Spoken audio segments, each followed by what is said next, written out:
After all my excitement, I'm devastated to announce that turns out the Ravens are not trading for Maxx Crosby.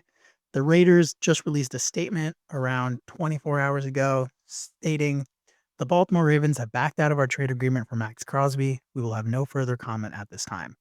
So clearly, their perspective is there was not any real reason for them to back out.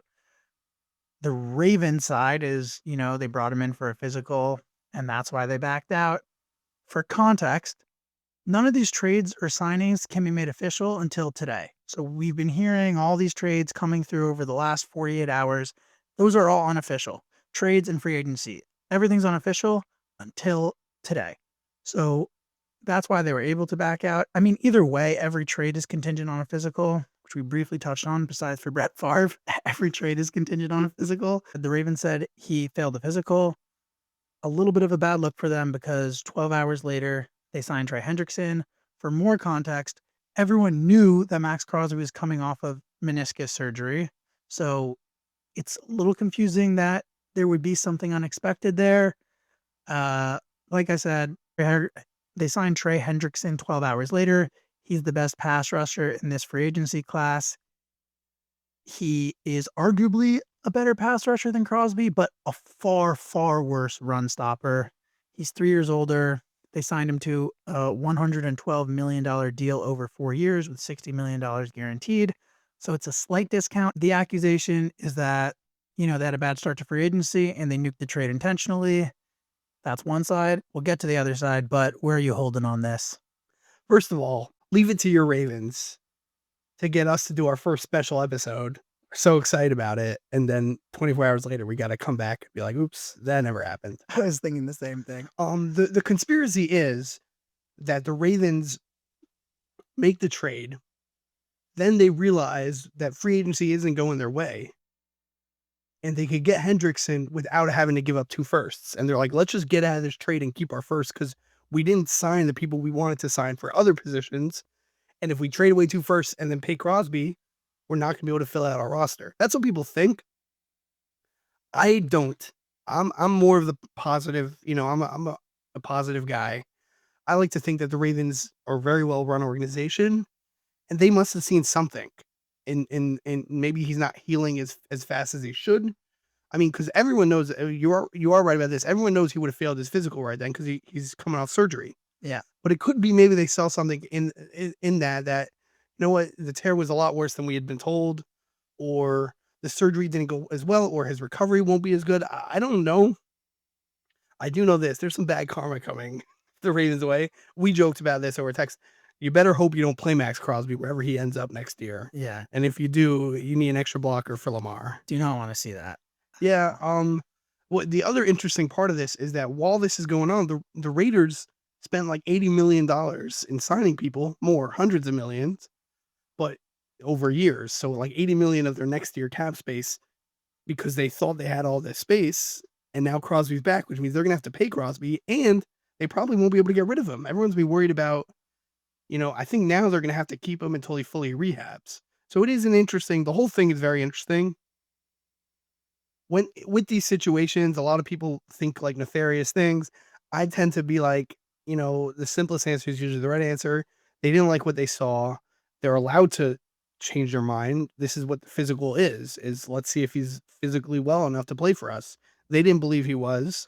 I think, it's so rare that people are shocked by it, but this is why, Adam Schefter and those guys, when they tweet like, hey, this happened, but it's not finalized until then. And we always ignore it. Like, this is real. Like, it happened. Because 95% of the time, it is real. Right. And I agree with you. I mean, I don't think I'm very upset that they're not getting a true game breaker. Hendrickson is great, but he's not Maxx Crosby. He's not on that level. Yeah, I agree with that. I think Maxx Crosby is a different level than Hendrickson. But like you're saying, there's all the reasons why I don't think that this was just them backing out because they got cold feet. One is it makes them look terrible. Like right now, we're talking about how bad they look. 2, fans like me, we were very excited. We thought, we're getting one of these top 3, top 5 defensive players in Baltimore. There was no wide perception that they got fleeced. It's not like what everyone was saying. It ruins their relationship with the Raiders. I do wonder though, like no one else was in that room. Like, let's see now if Crosby gets traded tomorrow. Maybe then like another team looks at it and they're okay with it. Then you're like, okay, maybe the Ravens were wrong. But if no one touches Crosby and because of this, then maybe they were right and his physical, he's not there. Yeah, or if they get less, they only get a first-round pick and a third-round pick or whatever it is. I'm less very interested to see compensation. if a team slips in there and says, well, now the value's dropped. Like, let's see if we could get him now. Like the Cowboys, it was known they wanted a first and a second Yeah, for him. Like, what if they're like, right, we'll do it right now, first and second. Do the Raiders say yes? Maybe. yeah. There's So different leverage right now. that'll all be interesting to see, but that's where that's at. So sorry to everyone who listened to the bonus episode. Um, in other news, Yeah, let's talk about this. All right. The Crosby story was the biggest story in the world. Like, this never happened. And then it got overshadowed by something even better last night. right? So last night, Bam Adebayo of the Miami Heat broke Kobe Bryant's 81-point record, which was considered untouchable, which is second to Wilt Chamberlain's 100 points in a single game record, which is really considered untouchable. And I didn't watch live. I saw the highlights and looked at the stats. So I'll let you take the floor here because I believe you were watching it as it was happening. So, first of all, let's just say first, Bam Adebayo, like, we used to look at what his previous career high is. I would guess it was like maybe 40 or 38. Like, he's not known as a scorer. In fact, that's one of the things people say about him is it's his weaker part of his game. He's not a great scorer. His previous career high was 41 points. Unbelievable. He doubled his career high. More than doubled his career high. And I just saw today an interview. And was in 2021. So. Wow. I saw an interview with Dame Lillard, and he said that during USA they were together, and the Bam was like, I want to average 30 a game. And Dame Lillard was like laughing at him. Like, you can't do that. You're not a scorer. And then he puts up 83. I'll tell you about the game. I didn't watch the whole game. But I get a text, hey, Bam has 31 in the first quarter. I'm like, oh my God. But this happens sometimes. A guy goes off and you're like, and then he'll score 12 the rest of the game. You're like, okay, like Luka does this a lot. Luka will have 28, 2 minutes into the second, and then he'll end with 35. Right. You even texted me and I was like, all right, can't wait to see him score 40 points. And then so now I was in the middle of watching a movie. But now I'm like, I'm invested. So, I'm keeping up with it. All of a sudden Bam has 41 at half. I'm like, wow, like he's still in pace. Then I'm like, okay, but you know what? Second half, they're playing the Wizards. They're probably gonna blow him out. He might not even play that much. Third quarter, 4 minutes in, he scores 2 points. I'm like, it's coming to an end. I stopped paying attention. 6 minutes later, he's at 60 or 57. Like, he's pushing for it. And I can't believe this. I watched the last about 6 minutes live. This was some of the most entertaining basketball I have ever seen. The Heat were up 25 points. This game was over. And they were pushing that no one else was shooting. Everyone was just passing the ball to Bam. The Heat started fouling. The last 2 minutes, they were fouling to get more possessions to get Bam to 81, to 83 even. And it was such a funny thing because the Wizards, who don't play any defense, were triple teaming Bam full court. Like, don't even let the ball go into him. Like, they were trying so hard. It's the hardest they tried all season to not let him get there. And even there was one play they fouled someone else so that Bam couldn't shoot. It was really just entertaining, like, just situation. I actually respect Eric Spoelstra a lot. I think people are like, it's a little like weak to like be fouling and trying to get in there. How often do you have a chance to go for that record? You don't. You never have that chance. When you have it, you go for it. And I love that he went for it.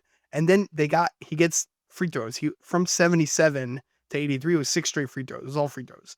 And when he hit 81, some people were like, oh, he's gonna sub out, like, so he like matches Kobe. No, hell no. He stayed in, got the ball back, gets fouled again, 2 more, 83 points. I mean, you would think this is untouchable, and it feels untouchable. We would have thought if anyone would have done it, would have been Steph or maybe Dame. But those guys are guards. Like, you think you need to hit a ton of threes to do this. What Bam did was hit 40 free throws. I think he went 37 of 43 from the free throw line. 36. 36. He took more free throws than you take in a month, some players. So that's unbelievable. I don't even really, it's so hard to comprehend what he did. The only I'd say is it's just history. Like, it was so cool to watch history. Like, I didn't watch the Kobe game live. To be able to see this live and see the moment, like, It was a random Tuesday night of Heat Wizards. No one cares about this game.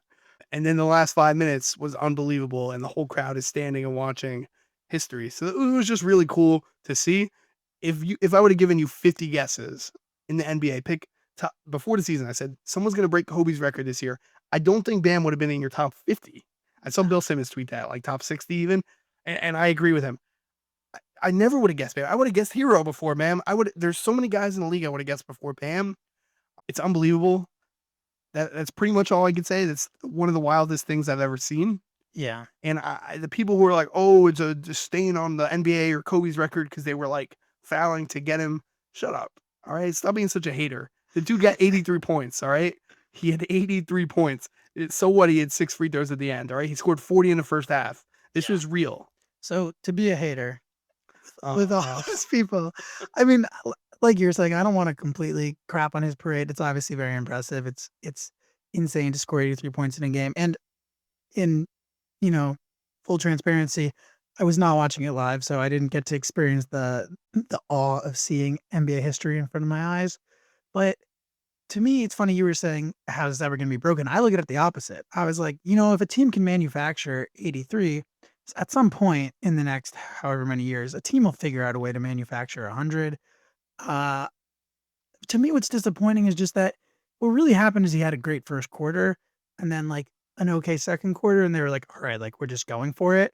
Cause he finished the game shooting under 50% from the field. And then he shot, like you're saying, 43 free throws. He hit 36 of them. First of all, what did he shoot? 46% from the field. He went, what was it? It was 20. He was 20 for 43 from the field. 3 shots under 50. It's not like, This is a big man though. He shot 7 for 22 from 3. So the 3 points I kind of get. He only had 5 threes in the first quarter and then only 2 the rest of the game. And he probably shot 20 more. I get it. And sure, he was hunting it, but wouldn't you? 100%.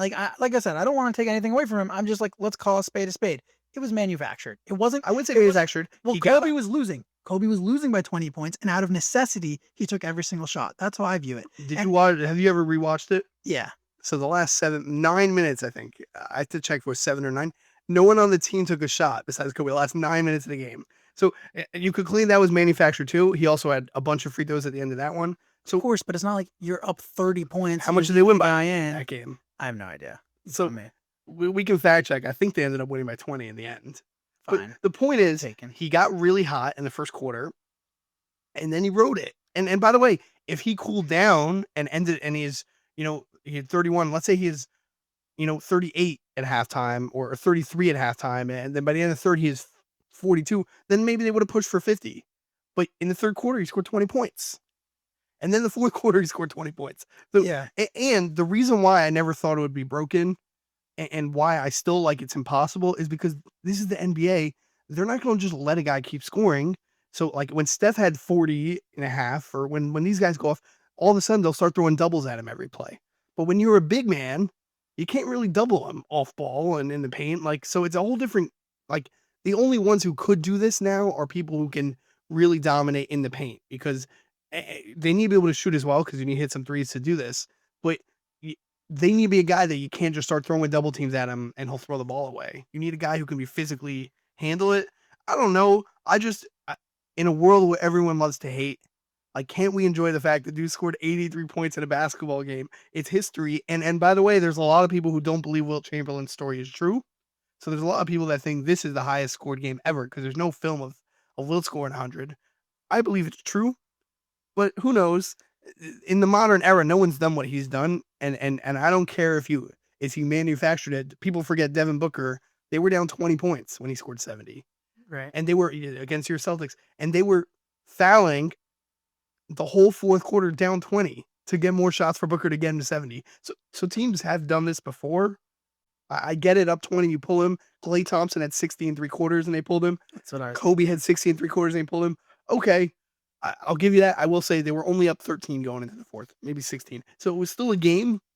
And then, okay, the last 6 minutes was a little silly. And it was some of the funniest gamesmanship I've seen with the fouling and the way they're like triple teaming a guy full court. It was just funny. It was entertaining. It's the best you're going to get at a Wizards game. I know that. That's true. Yeah, so whatever. I don't wanna hate too much. We'll see what happens. We'll see if it's ever broken, but to me, it's not like The best thing about it for you is that it took some of the heat off the Ravens. I was thinking that. I was like, "Wow, it's crazy like any other night." Every show But would have started. I think every show still did start with the Maxx Crosby, but alright, we're far over time, so Yeah. I'll have to cut it here. But, Let us know your thoughts if you would push for 80 or would you sit? yeah. Alright. See you guys.